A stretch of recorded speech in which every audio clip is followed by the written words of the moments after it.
Hello student. तो आज हम लोग पढ़ने जा रहे हैं विपरिवर्तन।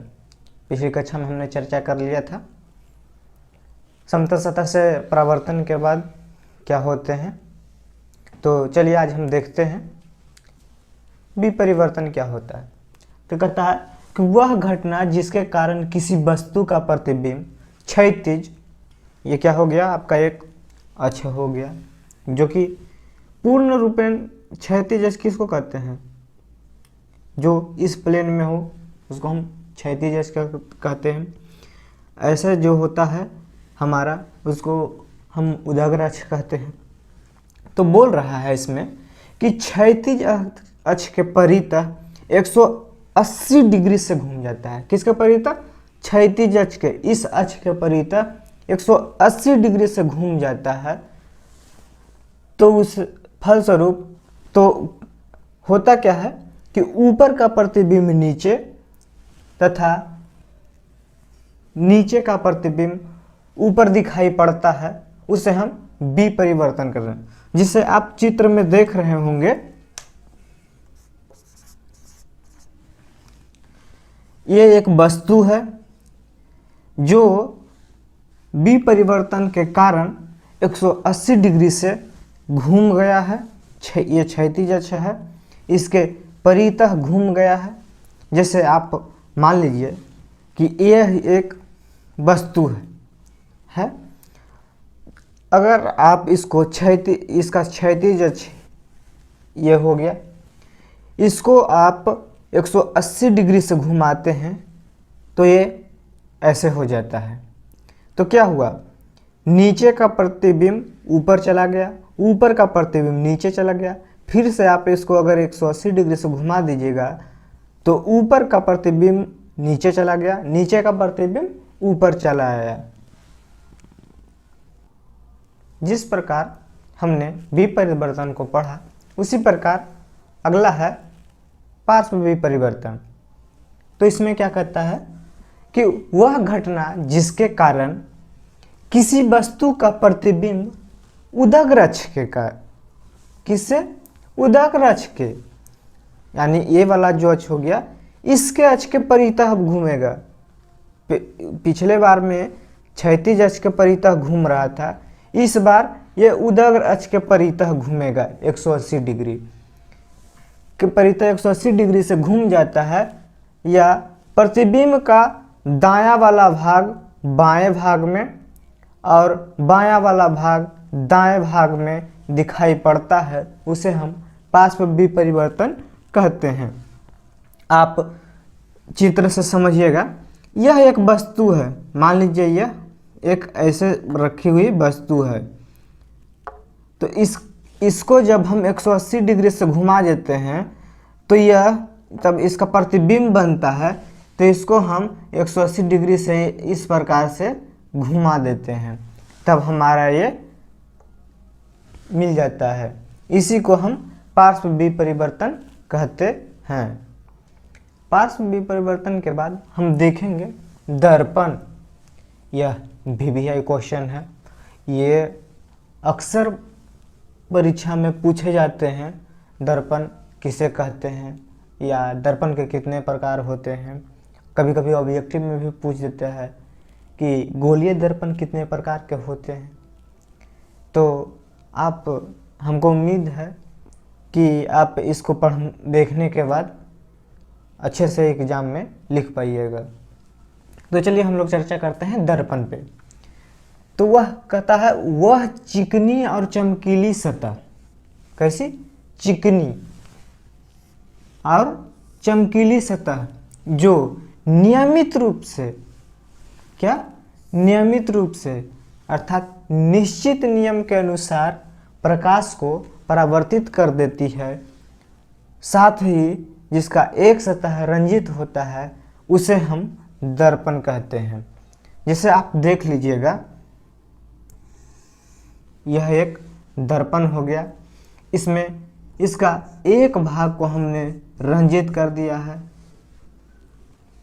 तो ये जो हो गया परावर्तक सतह, इस पे प्रकाश आएगी और फिर ये टकरा कर वापस लौट जाएगी।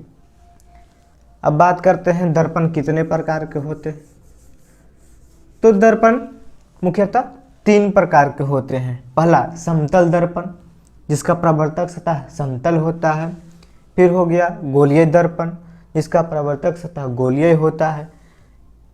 ये परवलयिक दर्पण है, जिसका प्रवर्तक सतह परवल के आकार का होता है। आप अक्सर देखे होंगे परवल जो होता है उसको देखे होंगे, तो उसी के आकार का होता है अपना परवलयिक दर्पण। फिर होता है गोलीय दर्पण। 2 प्रकार के होते हैं, एक होता है उत्तल दर्पण, दूसरा होता है अवतल दर्पण। और ये आपको VVI है, ये अक्सर ही एग्जाम में पूछा जाता है। हमने चर्चा कर लिया था कि दर्पण कितने प्रकार के होते हैं, तो अब हम शुरू करते हैं दर्पण के पहला प्रकार से, समतल दर्पण। समतल दर्पण किसे कहते हैं? तो वह दर्पण जिसका परावर्तक सतह समतल हो। जैसे आप इस बोर्ड को देख रहे होंगे, ये क्या है? एक समतल है। पीछे से अगर इसको हम पेंट कर दें तो यह एक समतल दर्पण हो जाएगा। जैसे आप लोग घरों के शीशों में कांच देखते हैं, उसको आप अगर एक साइड से पेंट कर देंगे तो वो भी एक समतल दर्पण हो जाएगा। फिर आगे हम लोग का है दूसरा में गोलीय दर्पण।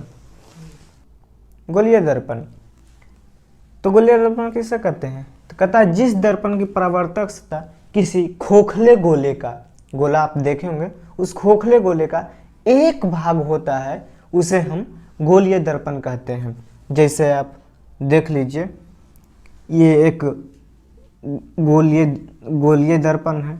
इसको हम एक भाग इधर से काट लिए, एक भाग इधर से काट लिए, तो हम लोग को ये आ गया। इसको हम एक साइड से रंजित कर दिए तो ये एक खोखले गोले का भाग हो गया।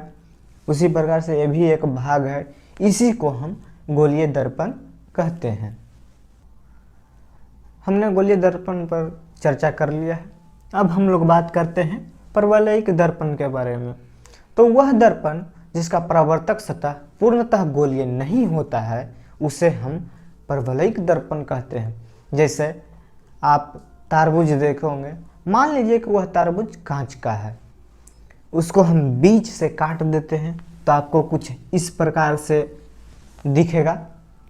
फिर हम उसको हम अंदर से पेंट कर देते हैं तो आपका जो बाहरी सतह मिलेगा उसी को हम परवलयिक दर्पण कहेंगे।